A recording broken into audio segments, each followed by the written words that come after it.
Bismillahirrahmanirrahim. Assalamu alaikum dear students. Welcome to Talimul Islam High School Bhalwal online classes. Students, this is your math class and I'm your math teacher Asar Riaz. Students हम exercise 1.2 हमने start की थी। Exercise 1.2 का जो first question था वो हमारे पास उसका फर्स्ट पार्ट था यूनियन का, जो कि हमने लास्ट लेक्चर में पढ़ा। लास्ट लेक्चर में हमने यूनियन के बारे में डिस्कशन की और उसका जो नेक्स्ट पार्ट बी पार्ट है वो है हमारे पास इंटरसेक्शन का। सबसे पहले हम जानते हैं कि हमारे पास इंटरसेक्शन क्या चीज़ है।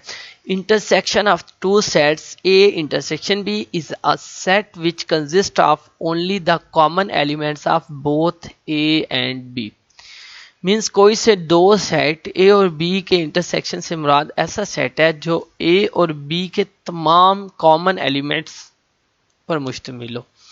मीन्स ऐसे एलिमेंट्स जो A में भी हों और वही B में भी हों, तो ऐसे सेट को हम बोलते हैं इंटरसेक्शन।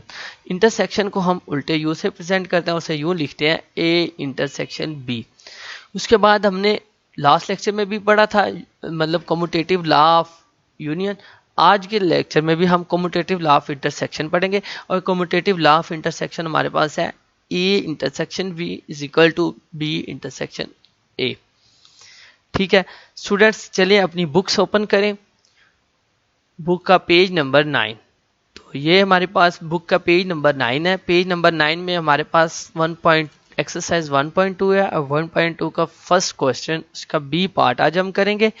बी पार्ट है हमारे पास verify A intersection B is equal to B intersection A when A is equal to 1 2 3 so on 10 and B is equal to 7 8 9 10 11 12 and second B question का पार्ट लिखा हुआ है ए और बी की value दी हुई है। अब हम अपने क्वेश्चन की तरफ बढ़ते हैं। तो verify A intersection B is equal to B intersection A. A हमें पास दिया हुआ है A is equal to 1 2 3 4 5 6 7 8 9 10 and B is equal to 7 8 9 10 11 12। Students, हम अपनी लेफ्ट हैंड साइड लेते हैं ए इंटरसेक्शन बी। तो लेफ्ट हैंड साइड हमारे पास आ गई A intersection B is equal to first पे ए है, तो ए को लिख दिया। ए क्या है हमारे पास 1 2 3 4 5 6 7 8 9 10 एंड इंटरसेक्शन बी हमारे पास है 7 8 9 10 11 12। स्टूडेंट्स, हमने इंटरसेक्शन का बोला कि दोनों सेट्स के तमाम कॉमन एलिमेंट्स लिखने को हम बोलते हैं इंटरसेक्शन। तो तमाम कॉमन एलिमेंट्स हमारे पास क्या है, इसमें 1 है, इसमें बी ए में 1 है, बी में नहीं है, ज़्यादा छोड़ दिया। ए में 2 है, बी में नहीं, छोड़ दिया। ए में 3 है, बी में नहीं, छोड़ दिया। ए में 4 है, बी में नहीं, छोड़ दिया। ए में 5 है, बी में नहीं, छोड़ दिया। ए में 6 है लेकिन बी में नहीं है, छोड़ दिया। ए में 7 है और ये बी में भी है, सो 7 को हमने लिख दिया। ए में 8 भी है और बी में भी 8 है, बी भी लिख दिया। ए में 9 है, बी में भी 9 है, 9 लिख दिया हमने। ए में 10 है और बी में भी 10 है, लिहाजा हमने 10 को लिख दिया। ए में 11 नहीं है लेकिन बी में 11 है, इसको भी छोड़ दिया। और ए में 12 नहीं है, बी में 12 है, उसको भी छोड़ दिया।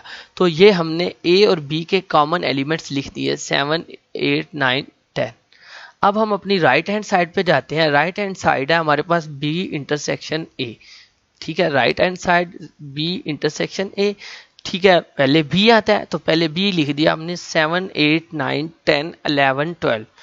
इंटरसेक्शन ए हमारे पास है 1 2 3 4 5 6 7 8 9 10। अगर हम इन दोनों का इंटरसेक्शन लें, इंटरसेक्शन हमने बोला कि दोनों सेट्स के तमाम कॉमन एलिमेंट्स हैं। ठीक है, तो बी में 7 है, ए में भी 7 है, 7 लिख दिया। बी में 8 है, ए में भी 8 है, वो लिख दिया। बी में 9 है, ए में भी 9 है, लिख दिया। इसी तरह बी में 10 है, ए में भी 10 है, वो भी लिख दिया। बी में 11 है और 12 है लेकिन ए में दोनों नहीं है, छोड़ दिए। इसी तरह ए में 1 2 6 तक भी है लेकिन बी में नहीं है, इसलिए उन सबको भी छोड़ दिया। तो ए और बी के जो कॉमन एलिमेंट्स हैं वो हमारे पास हैं 7 8 9 10। अब अगर हम अपना क्वेश्चन देखें तो A इंटरसेक्शन B भी हमारे पास 7 8 9 10 था और B इंटरसेक्शन A भी हमारे पास 7 8 9 10 था।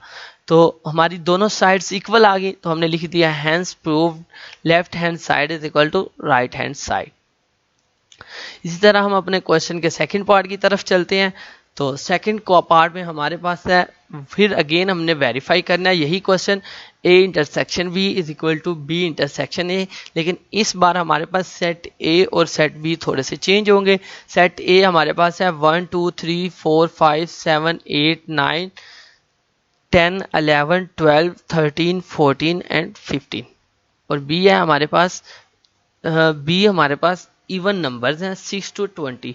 B is equal to 6 8 10 12 14 16 18 and 20। हम अपनी लेफ्ट हैंड साइड लेते हैं A intersection B, left hand side is equal to A intersection B। A हमारे पास है 1 to 15 एंड B है हमारे पास 6 to 20 इवन नंबर्स। ठीक है, अब हम देखें, हमने लिख दिया 1 2 3 4 5 6 7 8 9 10 11 12 13 14 15 एंड इंटरसेक्शन B है हमारे पास 6 8 10 12 14 16 18 एंड 20। अब अगर हम इन दोनों के कॉमन एलिमेंट्स देखें, 1 इसमें है A में B में नहीं, 2 A में है B में नहीं, 3 4 5 तक A में है लेकिन B में नहीं है, लिहाजा 5 तक छोड़ दिए। उसके बाद 6 A में है B में भी है, 6 को लिख दिया। 7 A में है B में नहीं इसलिए छोड़ दिया। फिर 8 A में भी है और B में भी है, 8 को भी लिख दिया हमने। फिर 9 A में है B में नहीं, 9 को छोड़ दिया। 10 A में भी है और B में भी है, 10 को लिख दिया। 11 A में है B में नहीं, 11 को भी छोड़ दिया। 12 A में है और B में भी नहीं, 12 A में है और B में भी है इसलिए 12 को लिख दिया हमने। इसी तरह 14 हमारे पास A में भी है और B में भी है, इसको लिख दिया। इसके अलावा बाकी नहीं है, तो लिहाजा हमने बाकी छोड़ दिए। इसके बाद A इंटरसेक्शन B हमारे पास आ गया 6 8 10 12 14। अब हम अपनी राइट, ये हमारे पास लेफ्ट हैंड साइड आ गई। अब हम अपनी राइट हैंड साइड की तरफ चलते हैं। तो राइट हैंड साइड हमारे पास क्या है, B इंटरसेक्शन A।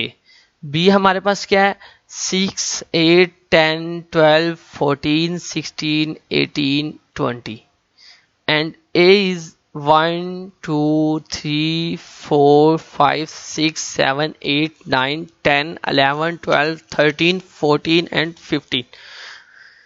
अब हम इनमें कॉमन देखते हैं, 6 A में भी है B में भी है, लिख दिया। 8 A में भी है और B में भी है, वो भी लिख दिया। 10 भी A में है और B में भी है, लिख दिया। 12 भी A और B दोनों में है, 12 भी लिख दिया। 14 भी A और B दोनों में है, लिहाजा 14 भी लिख दिया। मतलब 6 8 10 12 14 ये हमारे पास A और B के कॉमन है, इसके अलावा और कोई कॉमन नहीं है, बाकी सबको हमने छोड़ दिया। अब अगर हम अपना A इंटरसेक्शन B का आंसर देखें और B इंटरसेक्शन A का, दोनों सेम है। देखें 6 8 10 12 14 एंड 6 8 10 12 एंड 14, तो दोनों आंसर हमारे पास सेम है। तो हम कह सकते हैं hence prove left hand side is equal to right hand side. Students, ये था हमारा आज का लेसन, और ये दोनों क्वेश्चन आपने लिखने भी हैं नीट कॉपी पे नीट करके, और इनकी अच्छे से प्रैक्टिस भी करनी है। आज की हमारी डायरी पेज नंबर 9 एक्सरसाइज 1.2